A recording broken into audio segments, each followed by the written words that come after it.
appropriate. Knowledgeable architects and builders who know that demolition without proper permits would not likely be granted, meaning that the only way to achieve demolition would be to knowingly and intentionally proceed illegally and ask forgiveness later.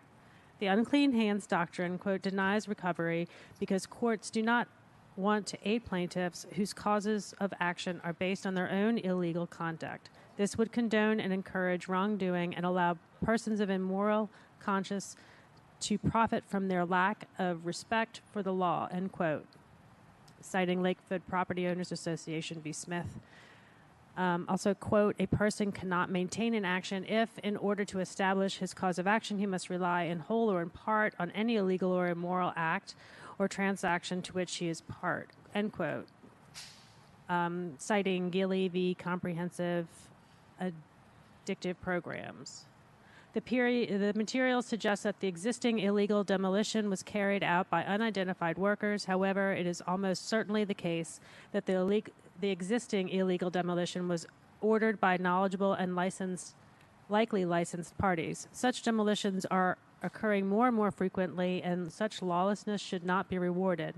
That the owner may have acted through agents, such as architects and contractors, should not be cause for approving further demolition.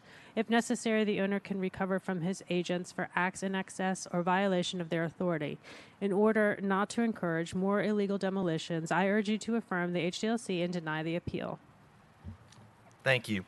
I agree with the idea that people shouldn't be rewarded. I want to go through a little bit more of the history here because I'm not sure Ms. Burke gave it all, or it was because you were so focused on what happened in this instance. I want to make sure that I go through everything.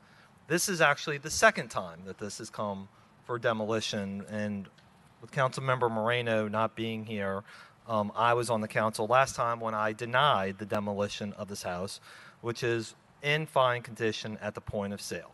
That appeal was denied by this council in 2020. Let me stop here.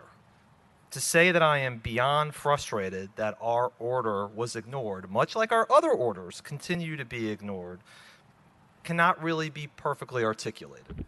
I am extremely frustrated that people seem to keep on thinking that we pass laws and they don't have to pay attention to them. I'm going to get to what we're going to do about that in a second.